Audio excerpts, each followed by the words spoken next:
Hello and welcome to the AVForums podcast for Monday the 17th of April, and joining me on this edition are Assistant Editor Steve Withers. I've got a bad feeling about Audio Reviewer Ed Selley. I find that answer vague and unconvincing. And special guest star Mark Botwright. Let's just get this over with, shall we? I couldn't agree more, Mark. Welcome to the Easter special, with a heavy dose of Star Wars thrown in for good measure at some point during this podcast.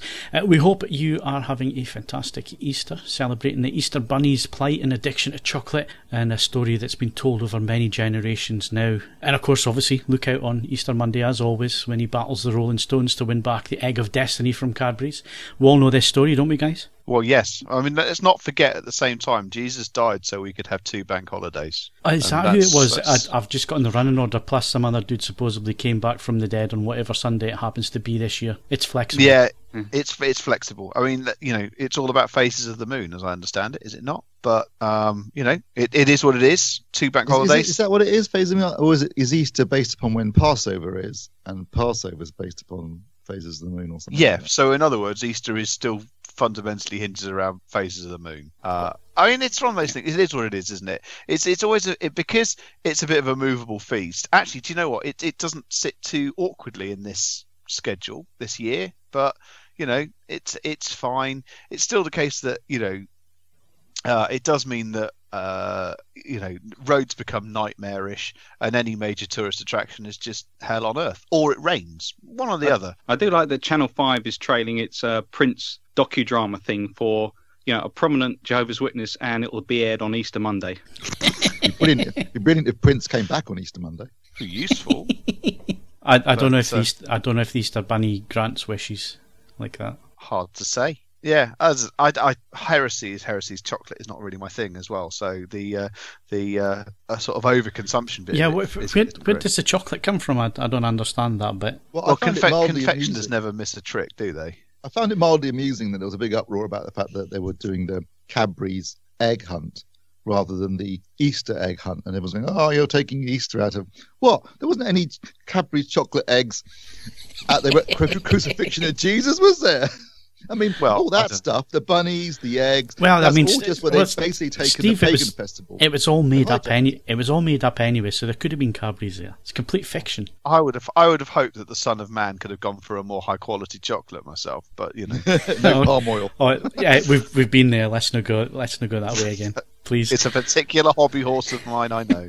Yes, we all know about that. Right, so before we move on, I just wanted to quickly mention some sad news, and we absolutely must mention this on the podcast. Normally, we might cover the passing of celebrities that none of us personally knew, but we feel the need to comment on it anyway, and so on. Well, sadly this week, we've got to pass on some sad news closer to home within the AV and hi-fi world, because veteran hi-fi and AV journalist Alvin Gold sadly passed away last weekend. Now, Alvin was someone who I met fleetingly.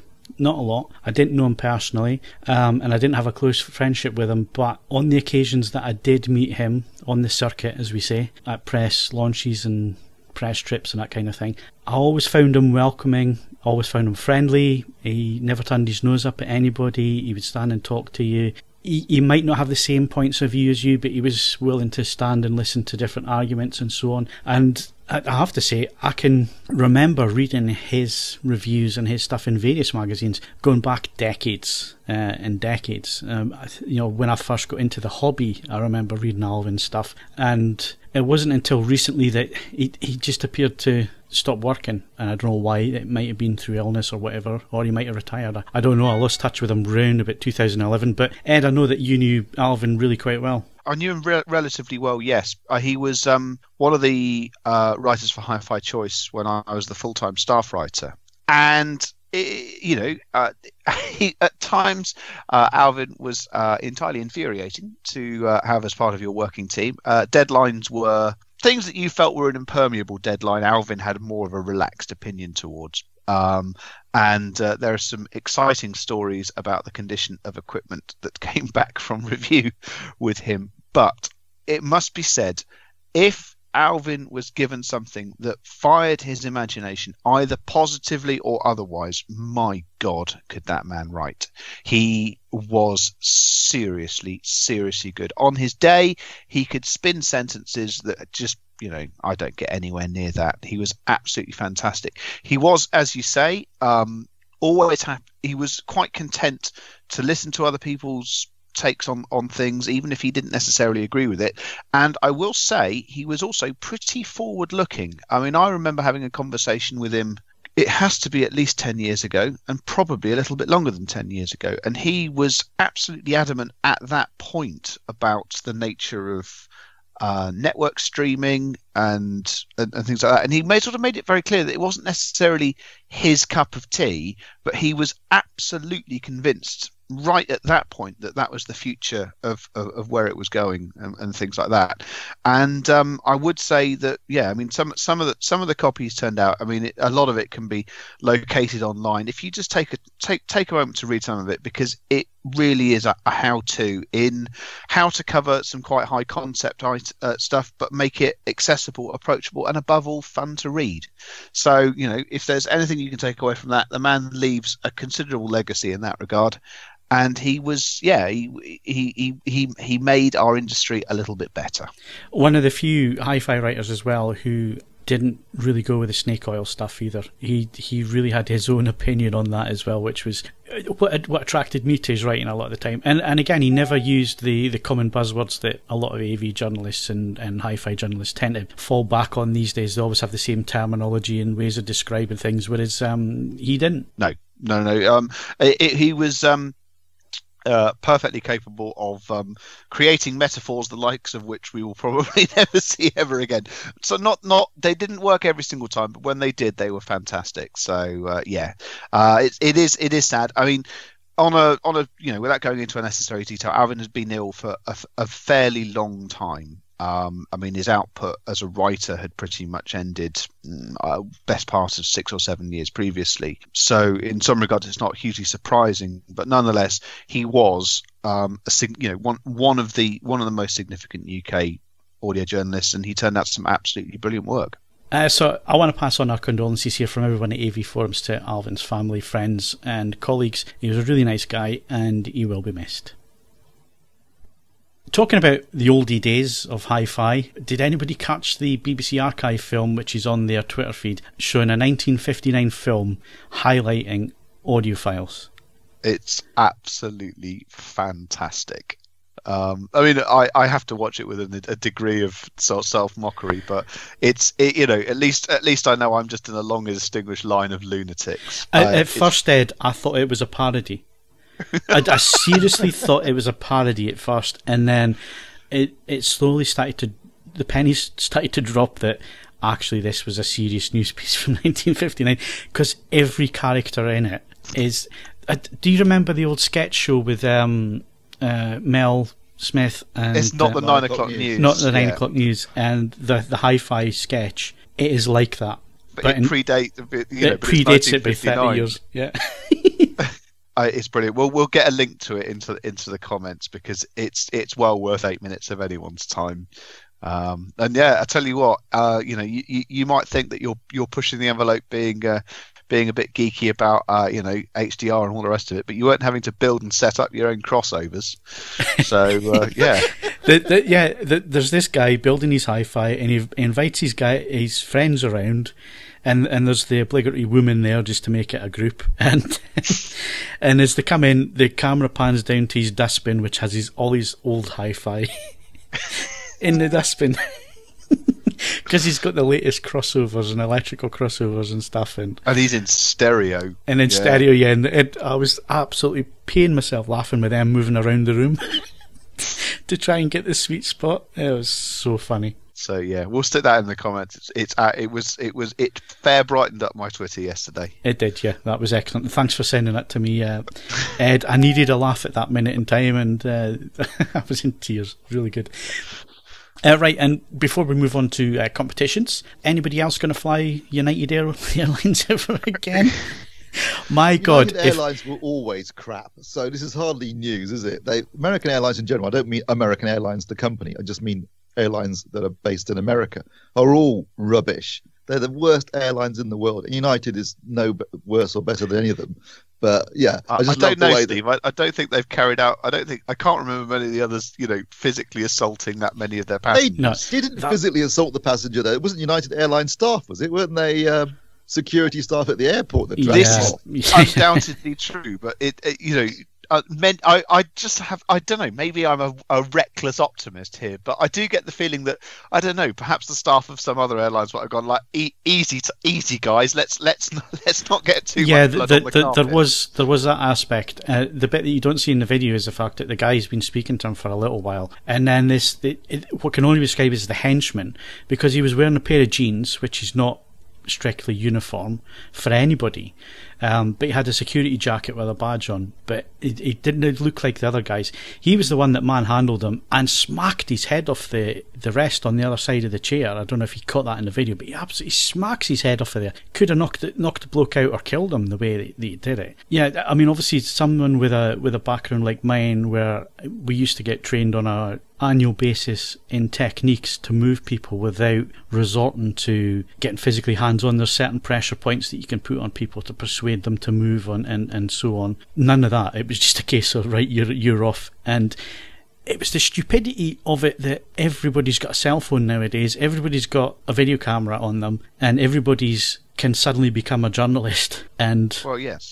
capture that, and that's exactly what happened. And then the fact that the CEO then turned around and said, well, he's been belligerent, completely missed the point. So if you want an exercise of how to do PR really badly, that will be a case study for decades to come. But it's not it doesn't even end there, because of course then, having successfully ensured that he's probably due a fairly healthy payout from the airline industry, the press then decided to get the poor sod's name confused with another doctor of the same name with some dubious medical past, and decided to then try and make that stick on him. And of course it's not the same guy, so he also stands presumably to be in line for quite a healthy payout for defamation from the US media. But ultimately quite lucrative journey for him. Every cloud and silver lining. I think he deserves the better part of it. But it's just he had a splendidly bad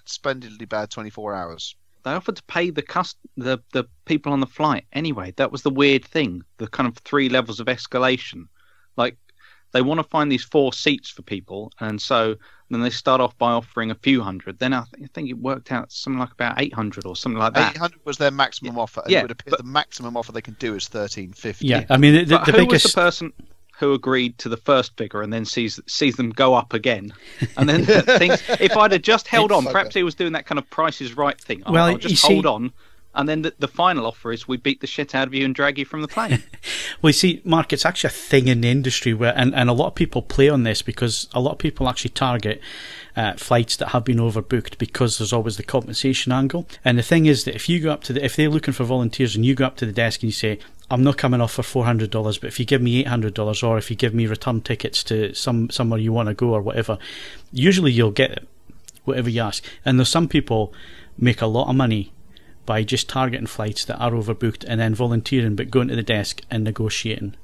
That's fair enough, though, what the conversations. They're going to deliberately overbook their flights anyway, which is what they do on every flight.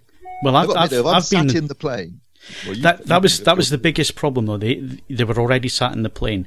What they should have done was they should have done it at the gate, which is where a lot of people, and it's happened to me. It's happened to me, and I got 400 odd euros or whatever it was, and to fly the next day. I mean, it didn't help that it was CES and I missed press day. Didn't miss much, Phil. I didn't miss much, no. But the thing was, I had no choice in the matter. I wasn't getting on that plane, even though there was a seat empty behind Steve. I wasn't getting on that plane because they decided that it was overbooked, and that was the compensation. But if I'd known I could have negotiated, I would have. Believe me, if I'd known at the time. And so what always happens with these things is Twitter and Facebook and everybody becomes a comedian. And some of the stuff has been absolutely brilliant. I mean, my favourite is, I can't remember the airline, I think it might have been Southwestern or Northwestern, which was, we beat our competition, not you. Which I thought was great. I thought that was excellent. There was the Indiana Jones meme from Last Crusade. It's really funny too. Yeah. And there's one in front of me here. United Airlines. We came here to sell seats and kick ass, and we're all out of seats. There's also the training videos, which are just clips from Airplane. Yeah. Which really funny stuff. So there was a bloke there's a photo of a bloke trying to board a United flight wearing the boxing helmet. Which I dare say they weren't taking in the spirit it was possibly intended. But has it do you know what? anybody... I've never flown United. So I'm pleased to say that my boycott of the airline extends back to 1980. I have flown 2010, and I didn't find them particularly bad. You didn't get beat up, so I was all right. They didn't try and drag me off the plane. They didn't tell me. I mean, let's be honest. If you're sat on the plane and someone says, "Can you get out of your seat?" It's like, no, I'm definitely not moving at this point. I'm in the plane, unless you offer me a substantial financial. Well, you see that is the bit. But the thing I don't understand either is that he identified himself as a doctor and that he absolutely needed to be at work the next again day. So you would have thought that common sense would have kicked in at that point, and they would have said, "Right, okay." Found themselves a hi-fi journalist. Fair enough. Yeah, exactly. Kind of trust them as far as you could throw them, and you couldn't have thrown them very far. No, you would have thought that common sense would have kicked in at that point, and they would have said, "All right, okay, fair enough. We'll run whatever poll it was that they were doing to pick volunteers." That's another thing. Pick volunteers. You don't pick volunteers. Yeah, that's definitely newspeak, isn't it? We're picking volunteers. What? Yeah, exactly. Right, enough of this rubbish. Let's move on. And Mark, why don't you tell us what we can win in the current competitions? Okie dokes, you can win a copy of Bleed for this on Blu-ray. That one closed on the 23rd of April. We've also got a copy of Swiss Army Man on Blu-ray. Also ends on 23rd of April. And you can win a copy of All Competitions Open to All Members Eligible, written in the UK and the Isle of Man. Once again, Ron Burgundy syndrome there. Very peculiar. So we can win a copy of All Competitions. You can win a copy of the terms and conditions. The terms, right? Okay. Yeah, we won't even ask you a question for that. You can just have it. Yeah. Any previous competition winners, Mark? Well, it says none, but I assume we must have at least one, as some. The competition The competition actually ends on Monday, so clearly we don't have a winner yet, but there won't be any point you mentioning the competition because they won't be able to enter it. Like a kind of Schrodinger's competition winner. He exists, but does he? At this present moment in time, he doesn't, but he will. Well, unless you open the box Mr. Man and look in the at him. future. And we're assuming it's a him. But then I guess at 98% male users of the site, it's a pretty good guess. You say that, Phil, and that would be the logical conclusion you would make, given statistics for our membership. You think that must probably be a bloke. In fact, quite a high probability of women win the competitions, which suggests they're the kind of people that are just entering competitions.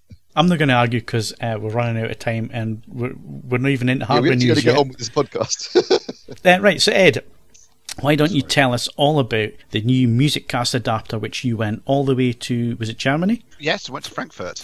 And I didn't have any violence on the plane at all. Any sausage? Do you know what? No sausage either. It was that. What? So there was good and bad. You went to Frankfurt and didn't have a sausage. I saw an enormous currywurst stand at the show, but it was separated by me by 2 floors and a thick pane of reinforced glass. And much as I like currywurst, I felt that those were 2 obstacles I couldn't easily overcome. So let's talk some hardware. I would like to stress that Yamaha did not starve us. They fed us other things, just not sausage. So let the record state that. Right, yes, I went along to this. The long and the short of it is that this is not a normal show to show hi-fi and home electronics at. But Yamaha does not attend the Munich show, which is next month. But it does go to this Frankfurt show for musical instruments. And it goes in a big way, in so much as it basically books an entire hall for Yamaha things. And given that they had a bit of space in said hall, they decided to bring a few of us along and show this device and give us some pointers on where MusicCast is going after this point. The device, first of all, it's called the WX-AD10. There's little news stories about it.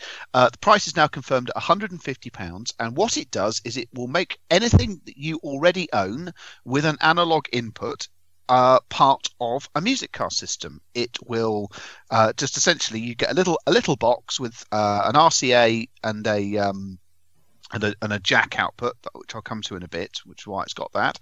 And it's got the standard MusicCast niceties. It will stream via UPnP. It has access to Spotify and Qobuz. I believe Tidal has been announced as coming, but it's not there quite yet.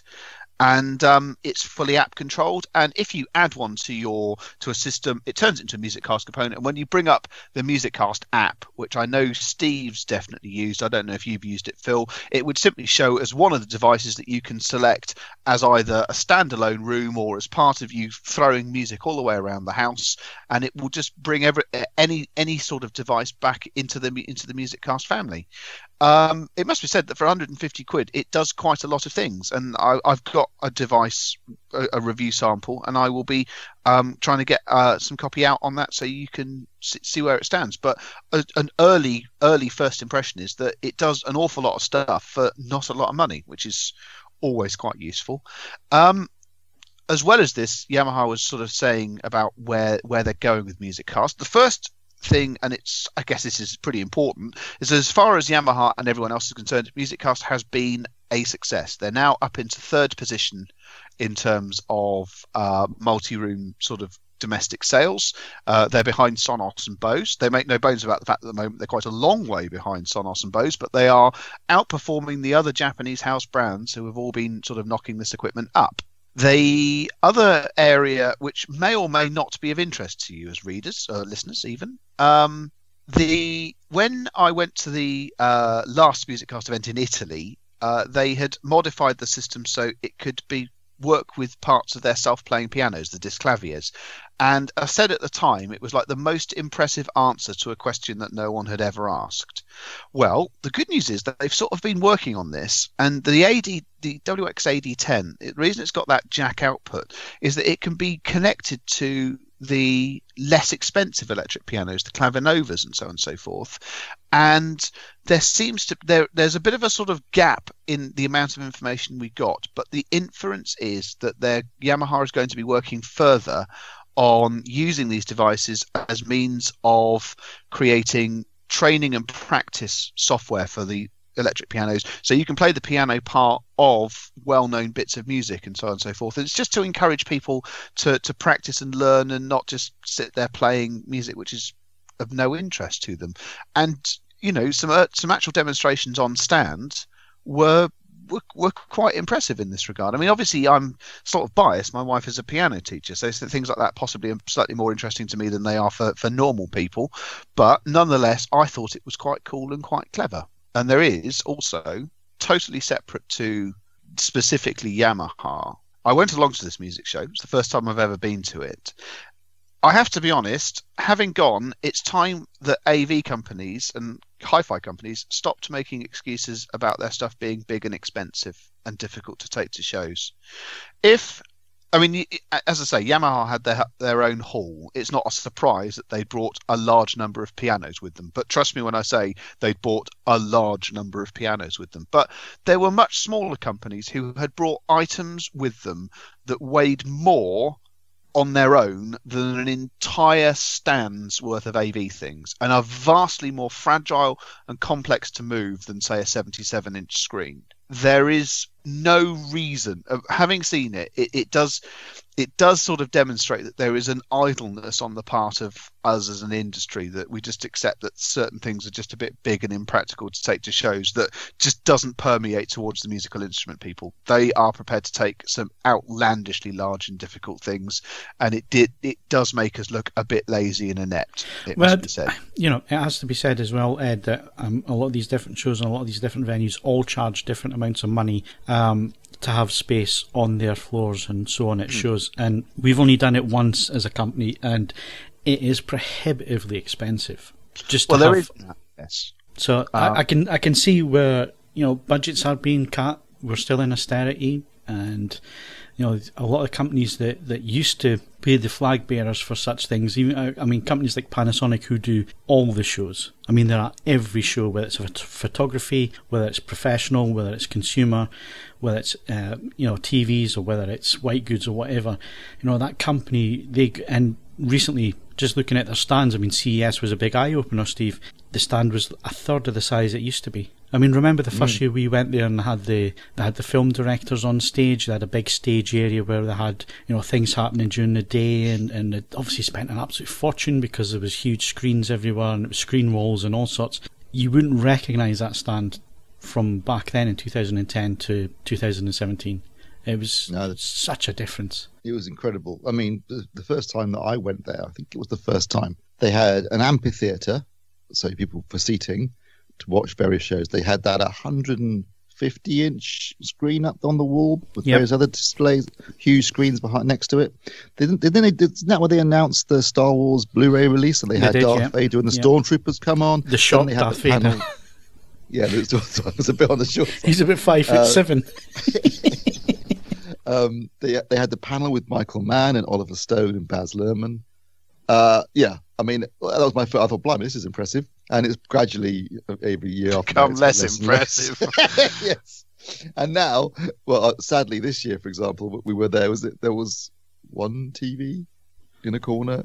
The EZ1000, I think, was the only thing. Yeah. Maybe the 952 was there, but they were both shoved in a corner out of the way and nobody was looking at them. It was all white goods and other products and beauty products and that kind of thing. So it just shows you how the industry's changing, and the fact that a lot of them just don't have the money to spend these days. And there's no money in TV. So the only people still doing the really, really impressive stuff are the likes of Samsung. And then you're looking at the Chinese companies like Hisense and so on. So I get what you're saying, Ed, about we need more AV at these shows, especially something like the Bristol Sound and Vision show. I mean, having the Vision word up there, you could almost get them on the Trades Description Act. Yeah. I get what you mean, but at the same time, it's just so expensive, and these products are just not making money for the companies at the minute. No, this is true. There is a better margin on piano. I would say it's not all in favour of the music show, though. Having been in a space, I suppose, 10 meters by 10 meters, which had about 20 pianos in it, and every single piano had someone sat at it. All of the people playing the piano could play the piano, but it doesn't mean that 20 people playing 20 different songs on 20 different pianos still doesn't sound bloody awful. I'm never going to complain about noise leakage at hi-fi shows ever again. The funniest thing was that when I was coming through high school, and there was something similar to that, where there was loads of pianos everywhere, electronic keyboards, and the only thing that people could play, because it was the only thing they'd been taught in the music class, because the music teacher couldn't play any musical instruments. Maybe it's the music teacher. The only thing anybody could play was Axel F. So that's all he ever heard. If anybody walked up to the piano, that's all they played was Axel F, because it was the only thing that this guy could teach people how to play. Well, there you go. But yes, it was interesting, and I think the AD10 has shown some considerable promise, and I hope to get that review up presently. So do I. Thanks for that, Ed. Interesting stuff, this multi-room thing, because it's just going to get bigger and bigger as things go on, and it's good to see that Yamaha have managed to get a foothold in that market. It'll be interesting to see how well they do in the years ahead. Talking about revolutionary products, Steve, you've had one in recently. It's got frickin' lasers. This time. It's not a mutated sea bass, is it? No. Do not look in the lens, I can tell you that from experience. What have you got in your sight back? Is it laser surgery? Bloody hell, that was bright. So you've been looking at the JVC Z1, which comes in at a measly £35,000. Yes, you'll serve for a very reasonable £35,000. This is one of those rare times in this job where we get to look at kit that is vastly out of our personal price league. And it's it's a bit like being asked to review a Ferrari or something like that when you get a chance to try something there's a real high-end product. And yeah, £35,000. That's a lot of money in anybody's book, I suspect. Why is it so expensive? Well, first of all, it uses JVC's first domestic consumer DILA native 4K device, and if that wasn't enough, it also includes a laser light source. So you've got a native 4K laser projector. It's the size of a small car. It doesn't just cost as much as a small car. It's the size of a small car. I had to fashion a temporary but very sturdy projector stand for this for this review, just for this review, basically, because I've got a stand I use for other projectors, and they're obviously, they vary in weight and size, but they're all within a certain, criteria. This thing is massive, absolutely massive, and it weighs a lot. It's a proper 2-man lift. There's no way I was getting it on my own. So I got a friend to come around and said, create the stand, and then JVC delivered it, and we got it out of the car, and we got it up on the stand. And I'm not going to lie, there were points during the 5 days that I had the projector in the home cinema that I did nip it every now and then and check the stand, because I thought, if this falls down, not only is I'm going to break 35 grand worth of projector, but it's going to take everything else with it. So I did keep checking it. But yeah, set it up. Once you've got it installed, it is actually very easy to set up, because it has motorized lens controls for focus and for zoom and for shift, and it also has lens memory. So I can set it up with 1.85 to 1 and 2.35 to 1 for my screen. I've got to say, the lens memory, when you're using it, it is smooth as silk and significantly better and more impressive than on the less expensive JVC. I did notice that in the video footage that you sent. Yeah, did you see that in the video? Yeah, it looks really, really smooth. Yeah. You can see that obviously they're porting in some of their pro tech into I guess at that kind of price point, you can call it a semi-professional product. Yes, it's aimed at the consumer market, but clearly it's using a lot of pro tech in there as well. And obviously it's also aimed at the custom install market mainly, and large venues too. And yeah, so that's smooth as silk. So anyway, set it up, and the first thing you'll notice is it's really, really bright. Laser light source is incredibly bright. I was using it on the low setting, and I had the iris shut right down for standard dynamic range. What size of screen are you, Steve? I'm about 10-foot wide scope ratio. Yeah, so I mean, this projector, just to obviously put it in context, this is designed to be 30 foot and below in terms of the screen sizes. So yeah, on your screen it's going to be mega bright. It was very bright, and that's great news, obviously, with HDR. So the one thing I will say about this projector, regardless of price for the time being, is that if you're watching HDR content, this is the best projected HDR image I've seen. I mean, TV's obviously much better in certain aspects. They can do the peak highlights that a projector just cannot do. But as a projected HDR image, this is really impressive. Obviously, you're native 4K, you're obviously 10-bit. You've got the increased brightness, and it's got a massive color gamut. It's 82% of Rec 2020. So it can do absolutely 100% of DCI-P3, no problem at all, and it tracks it accurately. So HDR content looked amazing. SDR content also looked really good, as did 3D, because again, the added brightness makes that a real advantage. The one area where it lets itself down, and I guess this is a function of the increased brightness as much as anything, is that they've raised the black floor. So I never thought I'd be saying this about a JVC projector, but the black levels on this JVC are very disappointing. I mean, you've seen it yourself, Phil, haven't you? Well, I saw it on a 220-inch screen, so where it's supposed to be used. Where it's supposed to be used, it was in the Mercedes-Benz World. So it was their big cinema room on their massive screen, and they use a DCI digital projector normally in there. Low resolution, got to say, their normal projector in there. But yeah, JVC had set it up in that room on that massive screen, and it had the brightness to fill the screen, but the contrast was absolutely rubbish, because they're raising the brightness so high, and they're raising the black floor, and even when they zoomed it into 100 inches, it didn't make any difference in terms of the contrast. So yes, they're really pushing the HDR side of things, but that is at a cost. Yeah, I was a bit suspicious when I looked at the specs and it said contrast ratio infinity to 1. Oh, hello, what's going on here then? Because that's only if you turn on the dynamic laser function, where it will turn the laser off on a black screen. And clearly, obviously, if it's a black screen, it's going to be 0. Divide anything by 0, you have infinity. That's not representative of the actual contrast performance of the projector. In terms of watching actual content, not a black screen with a laser turned off, you're looking at around 9,000 to 1 contrast ratio. That's why I measured it at. And, that is a significant drop down from what we would expect from a JVC. And I mean, if you get talking about the 7,000, for example, that you reviewed, what was that? 40, 50,000 to 1? More than that even. Maybe near 100,000 to 1 native contrast ratio. It's about that. So what you're looking at is a contrast ratio which is roughly about the same as a mid-range DLP projector. Basically, yeah. Yeah, and that is the one area where it lets itself down. In many other respects, it's a very impressive piece of technology. As a statement from JVC, there's 4K, there's laser, fantastic, and hopefully we will see this trickle down to cheaper models in the future. But if you ask me, would I spend 35,000 quid on it? No, I wouldn't, because you can get almost as good, and in some respects better, almost as good, and in some respects better from a projector like a 7,000 or 7,500 for £5,000. So a seventh of the price. Obviously, the thing there is the 7000 is going to struggle on a 30-foot screen. Yeah, but I'm assuming most people don't have. Obviously, like you say, Phil, this projector is aimed at the custom install and the large venue market. That's what it's aimed at. Yeah, it's not really aimed at anyone's small lounge or home cinema at home. Clearly, go for something more practical for that. So yeah, it was fun though. Having it in was great fun. I really enjoyed it. I watched Rogue One on it. That looked amazing. I thought, it's just great fun. But yeah, I wouldn't, even if I had 35 grand to spend on a projector, I wouldn't on this one. I would definitely wait.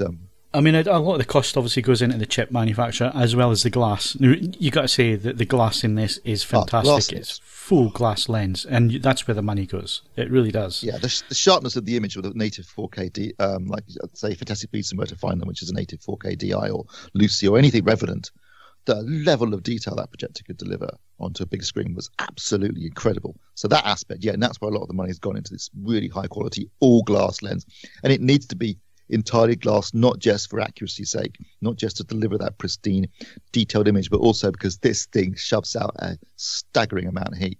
It's really noisy too, because of all the cooling involved, particularly in the higher laser modes. But it pumps out some serious heat. I mean, if it had been doing this review in winter, I could have left that on and not bothered heating up the room. So much heat coming out of those vents.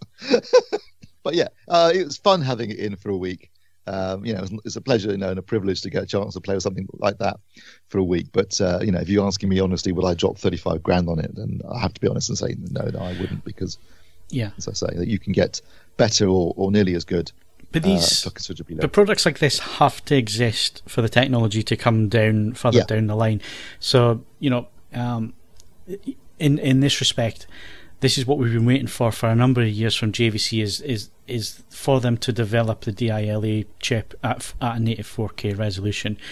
It's not going to happen overnight, but now that this product has been delivered to the marketplace, then hopefully not next year, but probably the year after, we might start to see those chips then hitting the consumer, and it'd be the high-end consumer market at 10 grand or more. But then you start to see it coming down and into the projectors. And there's no rush really, because eShift 3 or eShift 4 that we're on now, I think it is, does an excellent job as it is at the price point. And we've had it next to the native Sony, and at 8 feet back from a 100-inch screen, you're hard pushed to tell on resolution alone anyway. So I don't think there's as big a need for the native 4K.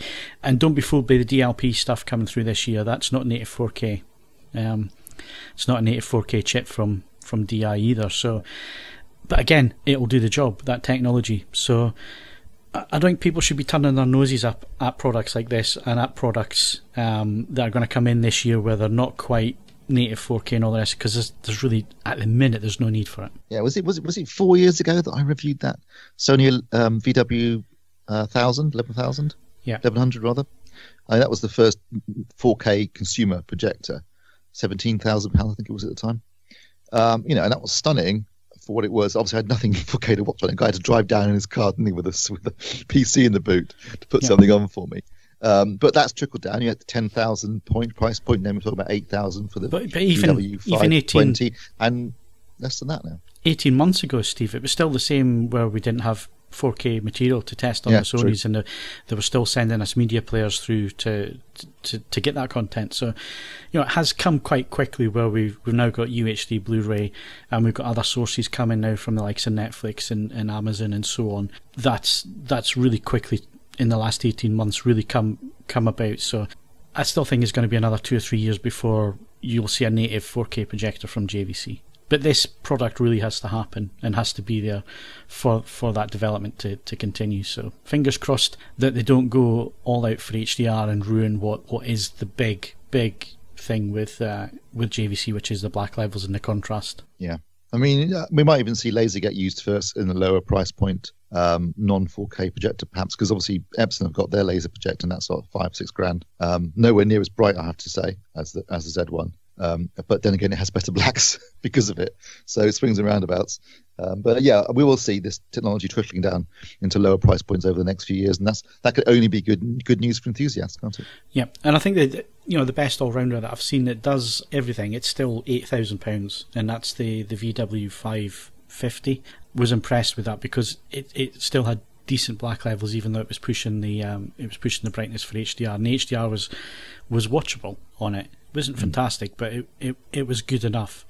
So there is one all-rounder out there at the minute that has a native 4K chip and does do a fairly decent job for the consumer market, but still £8,000. And when you look at something like the Epson TW9300, little projectors like that can take UHD Blu-ray signals that are bright enough but have a really good colour filter in them to match DCI or get really quite close to DCI for £3,000. That's where people should be looking at the minute if they're looking for a projector. Models like that, and obviously the new JVCs that are coming in.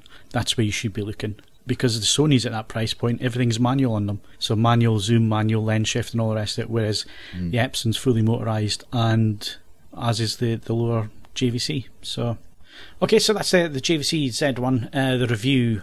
It might be up by the time you listen to this podcast. I'm not really sure. It's a long weekend, but it is lined up ready to go. So you may get to see that. Right, so let's round up hardware with some gaming. Let's go to Mark. Botwright. Mark, what's your story this week? This is just an extra little bit about the news about Xbox Scorpio last week. It was kind of saved over so it could get a bit more coverage, it seems, but it seems like it's going to support AMD's FreeSync and variable refresh rate from HDMI 2.1, which I don't think I'd be alone in having assumed that we'd probably have to wait for kind of the next proper full generation of consoles to see this technology. But it's pretty big news. It means that hopefully that idea of kind of moving display technology and the consoles forward in kind of tandem, and that they're driving part of that movement towards HDMI 2.1 is gaining some momentum. It's big news in the sense that it means that you should see smoother frame rates. It means that it should eliminate screen tearing, and it's generally just it's a kind of massive game changer. Yep, it's and it's something which I think now that we've seen this news coming out, and if this can actually be confirmed, it points to what we've been suspecting, Steve, having had our conversation with HDMI at CES, which is that a lot of the new TVs should have enough headroom for this 2.1 update rather than needing a hardware change.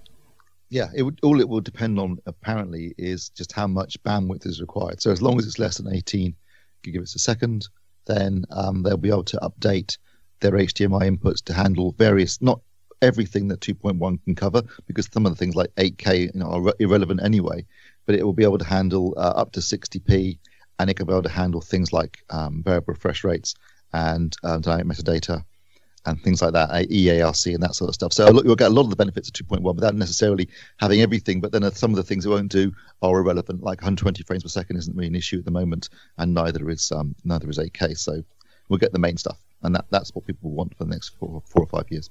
I'm going to move it on. We're going to move on from hardware, but it is funny, just leave this as a thought, that all the hype and push for 8K for Japan in 2020, isn't it funny that that's all just died away?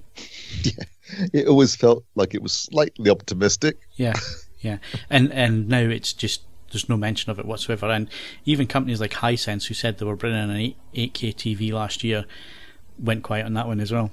I think that reflects the general perception that it's not so much about the number of pixels as the quality of the pixels, isn't it? Yeah.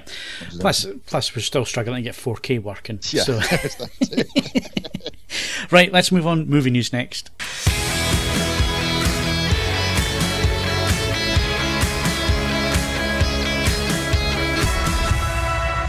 So moving on with movie news, I'm not even going to talk about my unlimited card. It's haven't had time to use it. But let's look at what's opening up this Good Friday. And I've got to say, Steve, really surprised with this. The first white goods full-length movie, the Belko Experiment. Starring George Mead. Yeah, George Mead in the starring role. If anybody remembers George from LG, he moved to Belko. That's a misreading. It's not the Belko Experiment, is it? It's the Belko Experiment, which was written, interestingly, by James Gunn, who is more famous for being the writer-director of Guardians of the Galaxy and the upcoming Guardians of the Galaxy Volume 2. But he wrote this, and it sounds like quite an interesting film. The premise appears to be a group of people are at work, at a company called Belko, and they basically announced in the morning that a small number of you will be leaving the office tonight, and the rest of you are going to die. And there's about 8 people in the office, and it's basically a fight for survival involving various sort of very nasty ways of killing people. So it sounds like it might be quite good fun. I know I've seen some posters for it, various different posters involving different office instruments like staplers and that sort of stuff, and using them as methods of killing people. So basically, this is battle royale with adults and with office implements. I'd love it if it with staplers. I'd love it if it had been shot in the United Airlines office. That would have been the icing on the cake, but alas. So that's out on Friday, and also out on Friday is Colossal, which has an interesting premise as well. It stars Anne Hathaway, and she basically is a woman living in America, and there's a giant monster attacking Korea, and she begins to realise that her movements are controlling the monster in Korea, and then there's the various moral aspects that come along with that. So, like I say, it's a bizarre concept, but certainly an interesting one. You would have thought it would have gotten a bigger release. Yeah. So if you're an Anne Hathaway fan, I guess that's one for you. Or if you like monsters smashing up Asian cities, then again, could be. Well, if you've got a giant Anne Hathaway fetish, I mean, that's probably most of the way there, isn't it? Yeah. Right, so let's move on. Blu-ray releases this week. We've got the fantastic Sully and a few others. Yeah, Sully's out on Blu-ray and Ultra HD Blu-ray this week. If you haven't seen the film, I can recommend it. I think it's a very enjoyable film. There are some minor issues. We've mentioned them in previous podcasts about the way they treat the NTSB, but as an Ultra HD Blu-ray in particular, absolutely amazing. Also, we've got Ballerina, which is an animated film about a ballerina, which Kaz really liked. It's got some strange and eclectic taste. We've also got a film called Mine, starring Armie Hammer, about a soldier, a sniper in the desert who has to get out of a minefield. And finally, Birth of a Nation, which is not the one made by D.W. Griffiths, but a recent film about a slave uprising that was touted as a big awards thing last year, but actually didn't come to anything in the end. But that's out on Blu-ray as well. Okay, and I went and picked up my copy of Rogue One on Monday, and it's still sitting in the cellophane. Tut. Anybody?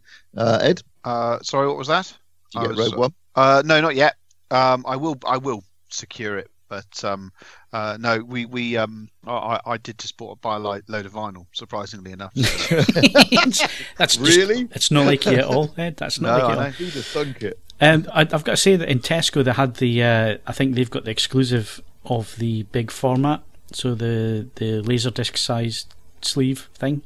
Did you get all nostalgic when you saw it? No, I just thought what a rip off. It's extra $5 for it. So I thought, nah, I'll just get the £15 2D version. I don't need 3D or anything like that. I'll just watch it as I saw it at the cinema. Although I haven't had time to watch it yet. I haven't seen it in 2D yet. I mean, that's one of the pushes for me getting it, because I didn't enjoy the 3D performance at all. It was like being uncomfortably drunk. So I will be securing it, but unfortunately, you know how it is. Discogs lulled into a false sense of security, see something come up you haven't seen for sale in a while, and one thing leads to another, and you've spent your discretional spending allowance for the week. Have you seen the latest Specsavers advert for getting your kids to go and get their eyes checked? Yeah, I have. I don't understand. I don't understand what the dad's doing. What is the dad doing, sitting on the chair with his record in his hand? Well, he looks like he's doing an anti-stat sort of thing, but not very well. It's just sort of being done for television. But it's one of those things where some of the Specsavers, not just this one, and this is not a specific dig at the whole abuse of vinyl thing. It's more a case of, yes, okay, the joke is that they don't see terribly well, but it would also infer that they've got some sort of terrible nerve disorder, because they also apparently can't feel very well either. But meh. That's just me being grumpy. What can I say? Mr. Botwright, have you seen Rogue One yet? No, that's why I had to very gingerly look past the quotes that we started with for this damn podcast. Okay, well, speaking as the only person who has watched it in both 2D and 3D, it's great. It's the 2D looks stunning. I thought it's really good. I mean, it's a real shame that Disney aren't doing Ultra HD Blu-ray yet, because it was shot 6.5K, it's 4K DI. The Blu-ray looks stunning. Soundtrack's fantastic. Again, no immersive audio from Dolby, but we know there's Dolby Atmos soundtrack. Yeah, it'll be coming. This is Disney. This is Star Wars. There'll be 16 different editions by. And you'll buy all of them. Yeah, I know. And also, they'll probably have a collector's edition before the end of the year anyway, because I know for a fact that there's more content, more interviews and stuff that I've seen online that weren't on the disc, which was really annoying. And obviously, as we mentioned last week, there's a shed load of deleted scenes. So, that coming. I thought it looked and sounded fantastic. 3D, not so much. Not because it's bad 3D. It's obviously post-production conversion, but a lot of the film is very, very shallow depth of field where it's shot, and doesn't really lend itself to three dimensions. It was horrible, the depth of field. It was the way that the only item in focus would be a blade of grass 3 feet behind the character's head. It's just like I don't get this at all. As I say, it's like it's when you realise you've been drinking steadily for 5 hours and then trying to stand up. But I mean that works in 2D because it's a 2D effect, shallow depth of field, to give you that 3D feel. So the background's out of focus where your subject is completely in focus.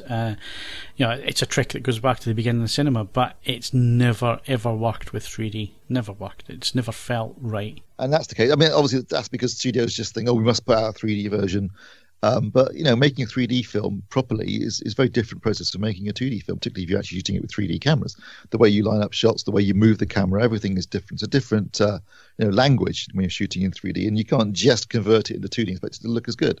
Unfortunately, almost everything now is. In fact, we're at the point now where, incredibly, Michael Bay can quite honestly say, as he did a couple of weeks ago in an IMAX trailer for the new Transformers movie, it's the only live-action film released this summer shot on native 3D cameras. Everything else is post-production. Yeah, and it'll be the only film this summer that I avoid completely. Right, let's move on. Ultra HD Blu-ray. Anything decent yet coming out? One big announcement, which actually came out last night, which is that Logan is coming out on Ultra HD Blu-ray. At least I don't know about the UK at the moment, but definitely in the States. Logan is coming out on Ultra HD Blu-ray on the 23rd of May, so not that far away actually, and a great film, and definitely one I'm going to pick up. Okay. Obviously. Obviously, this is Easter weekend. You're listening to this Monday onwards. We're recording this on a Thursday. It's opening day of Star Wars Celebration, which is taking place in the States this year. It was Europe last year, so it's Orlando this year.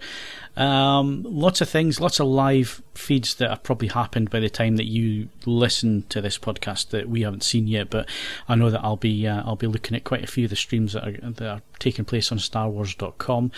Lots of interesting things happening. At the moment, we only know little bits and pieces, so we'll tell you about the little bits and pieces, but by the time you probably listen to this, we'll have all seen the trailer. Yes, like you say, Phil, it's Thursday lunchtime right now.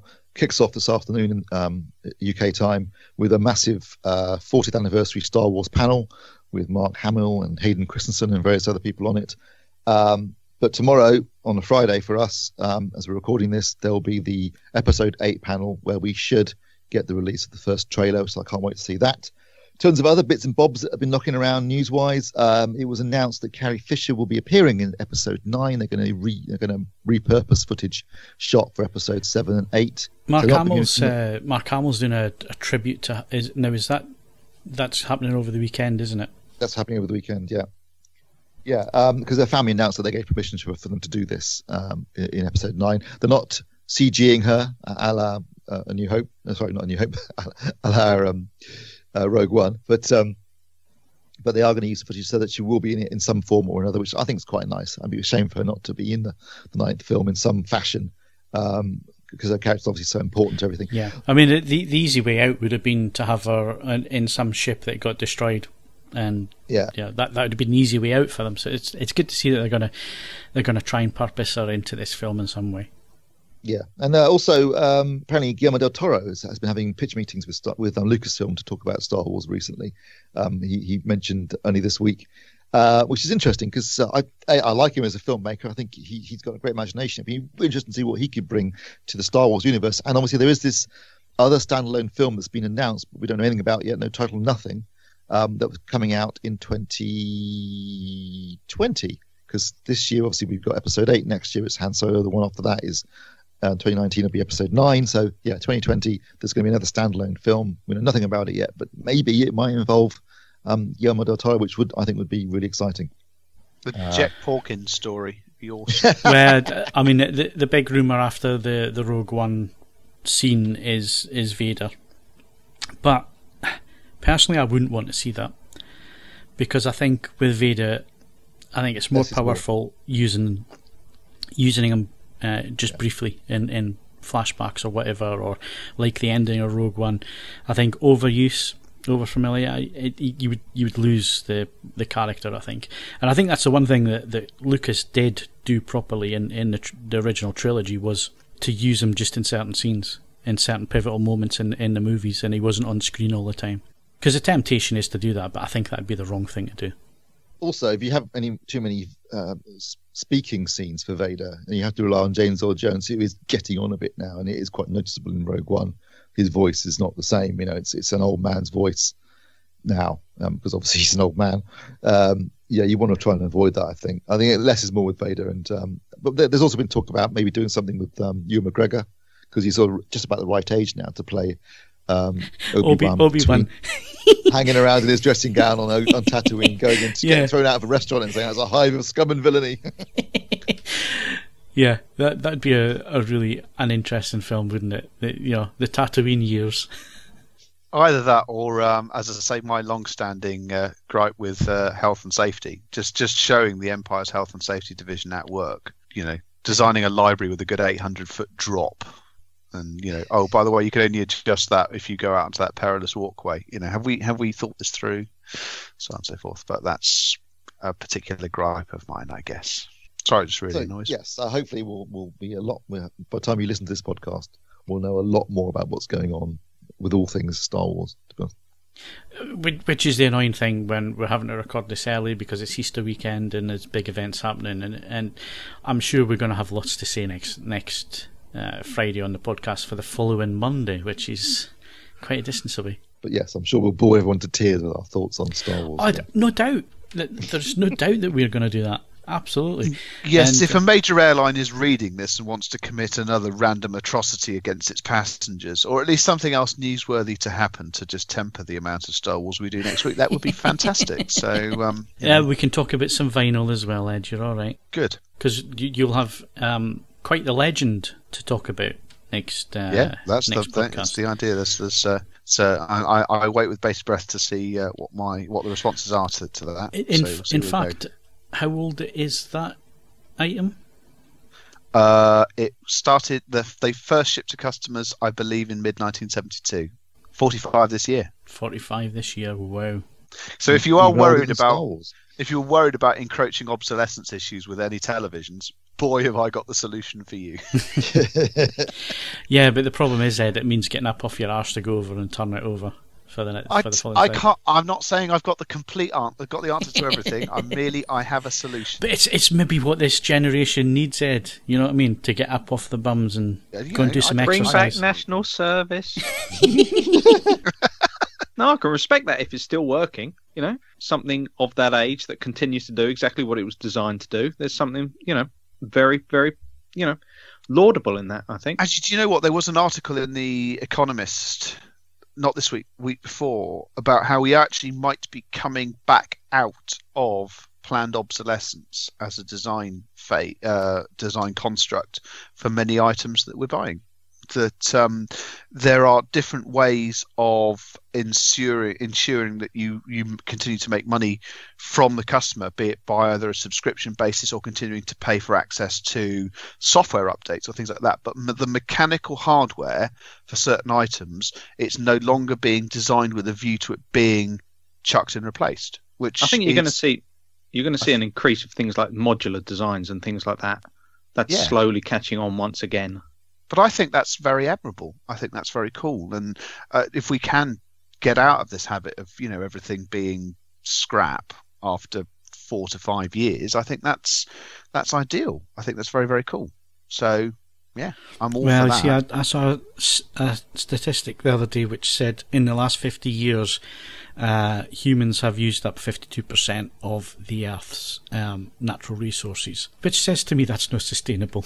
Well, no. but equally, it's hard to calculate exactly what constitutes a resource at any given time in humanity's history. It's like, for example, we are statistically all out of whale oil, and that isn't really the problem that it would have been in, say, 1790. So it's all about movement through. No, and if austerity the cuts main thing, again. the main thing was it was in the last 50 years. Yeah, well, you bought that Mustang. Most of it's your fault. Yeah, Hey, It's funny. As I was saying just before we started recording, I've started now taking medication, which I will probably have to take for the rest of my life. Time, Ed. Yes, thanks, darling. But it's all that, and any thoughts of being one of the hardened survivors in a post-apocalyptic thing. It's like, well, no, not unless I've got a very long-lasting supply of these pills. It's like, oh, great. I did change my diet. I was a teetotal vegetarian for a month and a half. They still checked my uric acid levels, and they were still off the clocks. I have unfortunately biologically lost the ability to control them. So, yay! I now need to be medicated. it's the thrill of getting old. You never know what's going to break next or not work next. What was it? Well, I'm already in full on debt. I make funny noises when I sit down and stand up. Yep. Like a deflating accordion. I caught myself doing that getting out the Mustang last night. Yeah. Knees like 2 pistol shots every time I stand up now. Well, it's your memory I'm worried about. My memory. Hey, you keep So it keep sounds forgetting like- things. It sounds like this turntable's going to outlast all of us then. Oh, probably. No doubt it will. And on that bombshell, that's it for this week's podcast. Thanks very much to Steve Withers, There's a problem on the horizon. There's no horizon. Ed Selley, Not me. I can survive in space. and Mark Botwright. Charming. Don't forget you can follow us on Twitter and Facebook, bookmark AVForums.com for latest reviews, news and videos, and of course, why not leave us a 5-star ratings on iTunes, but only if you enjoyed the show. I'm Phil Hinton, thank you very much for listening, happy Easter, and we'll see you next week.